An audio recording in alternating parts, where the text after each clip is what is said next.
आदिम तीर्थंकर प्रभो आदिनाथ मुनिनाथ, आदि व्याधि अगमग मिटे तुम पद में मम मात। चरण शरण है आपके तारण तरण जिहाज, भव दधि तट तट ले चलो करुणा कर जिनराज। बोलिए द्रोणगिरी सिद्ध क्षेत्र के मूल नायक 1008 श्री आदिम तीर्थंकर आदिनाथ भगवान की जय। परम उपकारी संत शिरोमणि आचार्य गुरुवर विद्यासागर जी महामुनि राज की, परम पूज्य मुनि श्री 108 दुर्लभ सागर जी महाराज की, परम पूज्य मुनि श्री संधान सागर जी महाराज की जय। विगत दिनों में इस औदारिक शरीर के मुनि बनने के बाद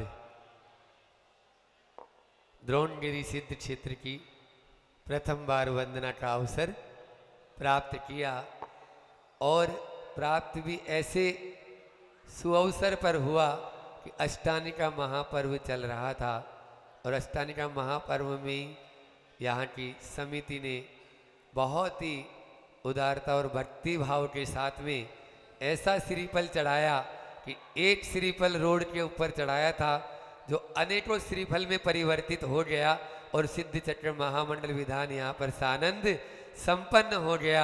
आचार्य श्री जी के स्वास्थ्य लाभ के लिए यह एक अनुष्ठान के रूप में किया था, लेकिन विधान के रूप में और बहुत बढ़िया विधान के रूप में सुबह हो चाहे शाम को महाआरती हो, उस रूप में यह भक्ति की आराधना में इन लोगों ने ऐसी गंगा में डुबकी लगाई कि कोई के चरण यदि आगे बढ़ने को हो भी तो रुक जाएं।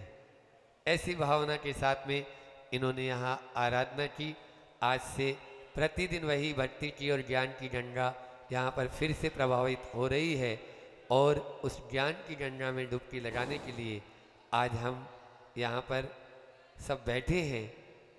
तो यहाँ की जब वंदना करते हैं या दूर से ही आप लोग जब इस क्षेत्र का दर्शन करते हैं तो आचार्य श्री जी का एक दोहा जो पूर्णोदय शतक में उन्होंने लिखा है, उस पूर्णोदय शतक के उस दोहे के माध्यम से अपनी बात प्रारंभ करता हूँ। गगन चूमते शिखर हैं, गगन चूमते शिखर हैं, भू स्पर्शी क्यों द्वार, भू स्पर्शी क्यों द्वार, बता जिनाले ये रहे, मत बन मत मद धार।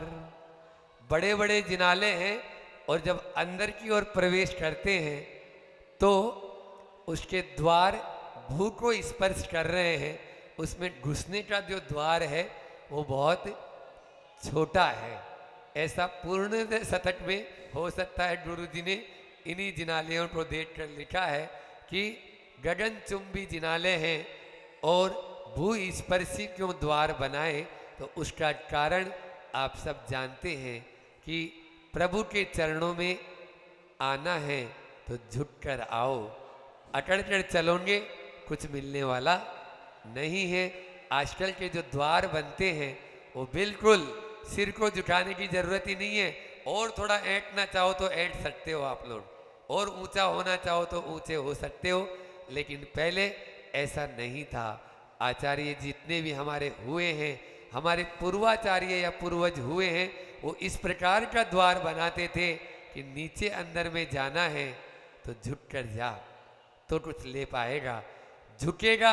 परसों मैंने कहा था बाल्टी को या मटके को कुएं में नीचे उतारते हैं, लेकिन भर तभी पाता है जब झुकता है। यदि झुकेगा नहीं तो पानी से वह परिपूर्ण नहीं हो पाएगा। इसी प्रकार से ये जिनाले हमें शिक्षा दे रहे हैं कि मान में अकड़ कर मत चल, यदि मान में अकड़ कर चलेगा तो तुम्हें कुछ भी नहीं मिलने वाला है, कहाँ पर तुम्हारा नामो निशान भी नहीं रहेगा।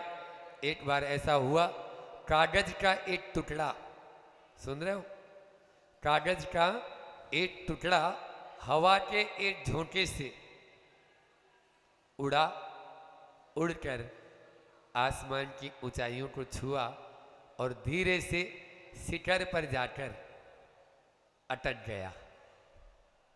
वहां पर एक पक्षी बैठा था, उसने उस कागज के टुकड़े को देखा, तुम यहाँ कैसे, देखते नहीं हो मेरे में भी अपने बलबूते पर यहाँ पर आया हूँ।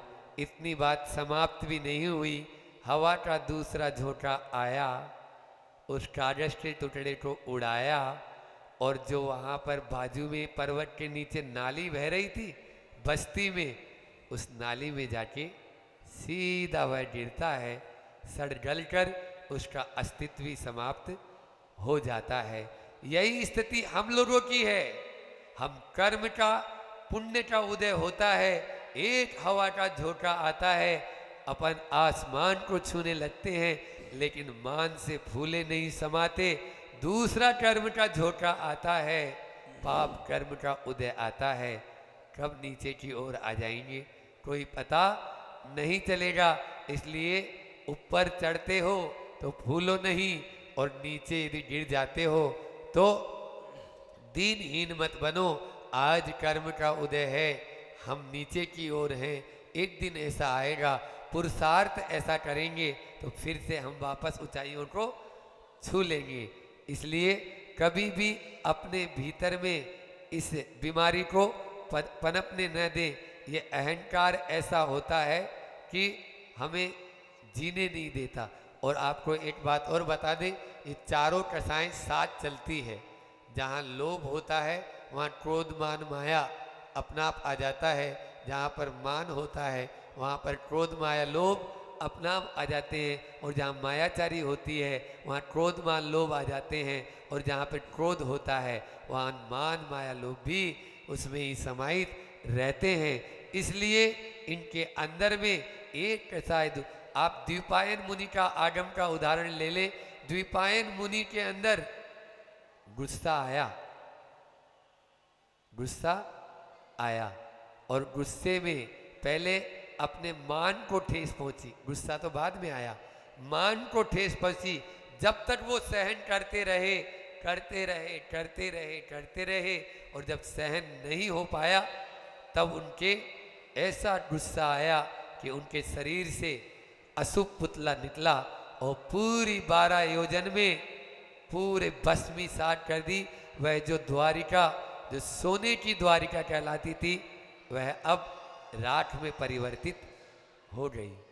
अब देख लीजिए, मान को जब ठेस पहुंचती है तो क्रोध भी पहले साथ में आई जाता है।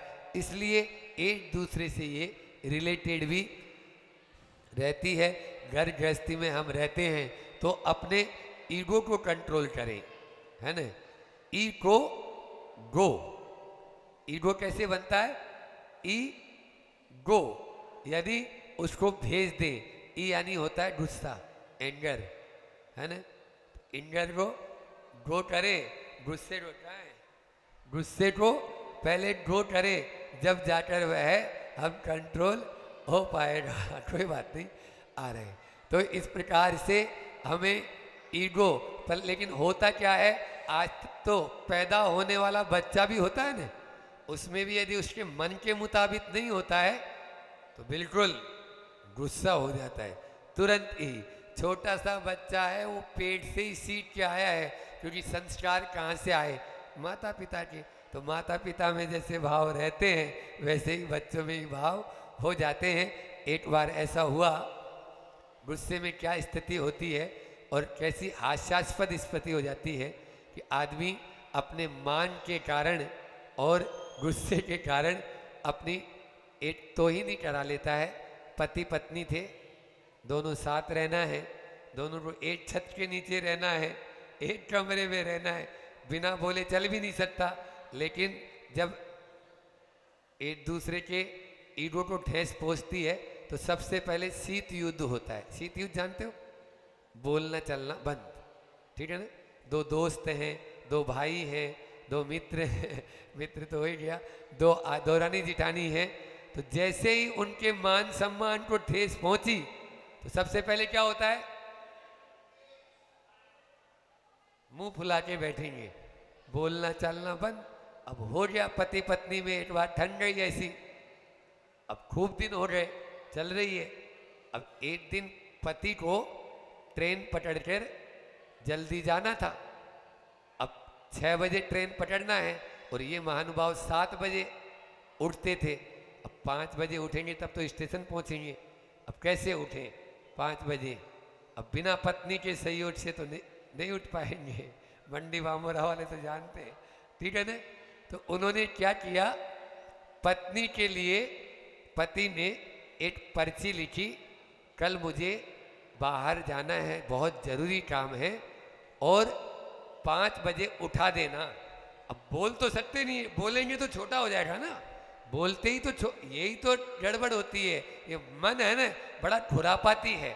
हाँ, ये मन जो है, मन और मान में ज़्यादा अंतर नहीं है। एक डंडा लगा हुआ है, हाँ, और वो डंडा बहुत भयंकर डंडा है, वो मान कर देता है। तो वो जो है मान नहीं पाता है, तो वो माना नहीं और उसने पर्ची पे लिखा और पत्नी सोती थी उस तकिए के नीचे रख दिया, तकिए के पास में, कि 5 बजे ट्रेन पकड़ना है, उठा देना। इधर जब ये उठा, रूटीन के हिसाब से नियमित जैसी दिनचर्या थी, 7 बजे नींद खुली और जैसे ही घड़ी में देखा 7 बज गए, ट्रेन व्रेन तो गई। अब चिल्लाना शुरू, क्या है, इतने दिनों में एक काम बताया था वो भी इससे नहीं होता है, ऐसी है वैसी है, ये है वो है, गाली गलौज करना शुरू कर दिया। अब पत्नी तो पत्नी थी, वो भी समझदार थी, क्यों बोलेगी। धीरे से जो तकिया था पति का, उसको धीरे से हटाया, वहाँ दूसरी पर्ची रखी हुई थी, 5 बज चुके हैं, कृपया उठ जाइए। ये स्थिति है। पर्ची का जवाब पर्ची से होता है। ईगो में ऐसा ही होता है। आप लोग बहुत समझदार व्यक्ति हैं, आप लोगों में ऐसा ईगो नहीं आना चाहिए। आ गया है तो भी तरुण सागर जी की वो पंक्तियां याद रखो जो हमेशा वो बोलते थे, मुझे बहुत पसंद आती है, कि लड़ लेना, झगड़ लेना, पिट जाना, पीट देना, लेकिन तुम बोलना मत छोड़ना। बोलना यदि तुमने छोड़ दिया तो सुलह के सारे दरवाजे बंद हो जाएंगे। बोलना यदि तुमने छोड़ दिया तो सुलह के सारे दरवाजे बंद हो जाएंगे। कम्युनिकेशन गैप नहीं होना चाहिए। कम्युनिकेशन गैप होता है, एक दूसरे से दूरियां बढ़ती है। लोग 30-30 साल तक, 40-40 साल तक, 50-50 साल तक, अरे पीढ़ियां, उनके बाप दादाओं में कोई ऐसा हुआ था, आज उनके पोता पोती भी उनके घर पे नहीं जा रहे। ये क्या है? क्या यही हमारा धर्म है? क्या यही हमारा प्रवचन सुनने का अर्थ है? क्या यही प्रवचन करने का अर्थ है? मैं तो अपने लिए भी बोल रहा हूँ। हाँ, सुनने वाले की तो छोड़ो, करने वाले की भी स्थिति ऐसी हो जाती है। तो बोलना चालना नहीं हो जाता है, होगा, जब तक जिएंगे ऐसा ही चलेगा। हो जाती ऊंची नीची बात, लेकिन एक दूसरे क्षमा याचना करके फिर से बोलना चालना शुरू कर दे। यही हमारे लिए हमारा धर्म सिखाता है। क्षमा वीरस्य भूषणम, क्षमा करना और क्षमा मानना दोनों वीरों का आभूषण है। तभी हमारा यह प्रवचन का सार्थक होगा। समय भी अपनी गति से पूर्णता की ओर है। हम इतना ही कहकर अपनी वाणी को विराम दे रहे हैं कि देखो, हमें समता की ओर जाना है। समता, एक घड़ी रख दो महाराज जी के पास में भी, अच्छा रखी हुई है, हाँ घड़ी रख दी है। तो समता जो होती है ना, एक हाइकू सुनाकर, जो अभी 2-3 दिन पहले ही मैंने बोला था कि समता की क्षमता बहुत अमिता मानी, मतलब ममता से भी ज्यादा क्षमता की, समता की क्षमता अमिता मानी। ये एक हाइकू है आचार्य श्री का कि ममता से भी समता की क्षमता अमिता है बहुत, उसकी कोई पैमाना ही नहीं है, उसका कोई तोड़ ही नहीं है। बार बार हम इसी ओर आएंगे, इस समता को अपने जीवन में धारण करेंगे। न पूजिया त्वयीते राजे, न निंदिया नाथ विवांत वेरे। आचार्य पूज्यपाद स्वामी वासु पूज्य भगवान की स्तुति करते हुए कह रहे हैं कि कोई पूजा करे, कोई निंदा करे, कोई आरती उतारे, कोई तलवार चलाए, सब में हमको क्षमता धारण करें, तब इस मान पर और इस ईगो पर अंकुश रख पाएंगे, अन्यथा अंकुश रखने वाले नहीं हैं। इतना ही कहकर अपनी वाणी को विराम करता हूँ। बोली अहिंसा परमो धर्म की। आचार्य गुरु और विद्यासागर जी महामुनि राज की आप सबकी ओर से